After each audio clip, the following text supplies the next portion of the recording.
Thomas Soto. Ça y est, la Chine a fixé son objectif de croissance pour 2014. Ce sera 7,5%. Bonjour Nicolas Barré. Bonjour Thomas. Alors vous, l'éditorialiste économique d'Europe 1, vous retenez surtout le message politique qu'il y a derrière ce chiffre. Exactement. Réforme ou pas réforme, libéralisme ou statu quo. Eh bien, depuis l'arrivée d'une nouvelle équipe dirigeante il y a environ un an, chacun scrute les mouvements du pendule chinois. Va-t-il pencher vers les réformes ou vers le statu quo? Le nouveau Premier ministre Li Keqiang vient de répondre. Lui qui incarne le camp libéral, réformateur, eh bien, on aurait pu s'attendre à ce qu'il fixe un objectif de croissance modérée. Ça aurait montré un souci d'assainissement de la deuxième économie mondiale, moins de financement douteux, moins de projets pharaoniques. Eh bien, au contraire, il a maintenu un objectif de croissance élevé, 7,5%, vous l'avez dit.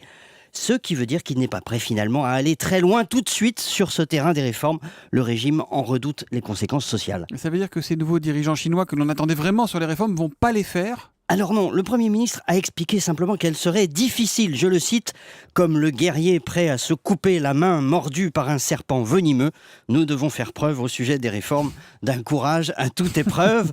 Alors il faut s'attendre à ce que le pendule du régime continue d'osciller comme ça, entre, si je puis dire, Adam Smith et Mao, c'est-à-dire entre libéralisme et planification. Un grand écart, hein.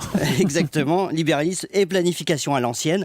Vous savez, dans l'enceinte du Palais du Peuple, devant tout le gratin du Parti communiste, le Premier ministre a quand même eu l'audace de citer la main invisible du marché, célèbre formule d'Adam Smith, le père du libéralisme, tout en précisant, pour rassurer la vieille garde quand même, que la main visible de l'État allait continuer à jouer son rôle. On est toujours dans la même dialectique habile. Décidément, entre la main qu'on se coupe, la main invisible, hein. Bon, ça dit, le Premier ministre chinois a aussi adressé un message aux étrangers. Oui, et là encore, un message d'ouverture, mais parfaitement calibré. La Chine doit faire de son territoire un nouvel Eldorado, rien que ça. Nous devons nous spécialiser dans le moyen et haut de gamme plutôt que de nous cantonner aux échelons moyens et bas de gamme.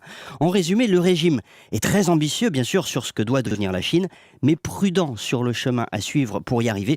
Prudence d'ailleurs que l'on peut comprendre quand on dirige un pays continent de 1,3 milliard d'habitants. Et on n'a pas les mêmes soucis, hein. Les Chinois qui courent ils se demandent s'ils doivent essayer de réduire leur croissance alors que nous on court pour le moindre dixième. Ça c'est sûr.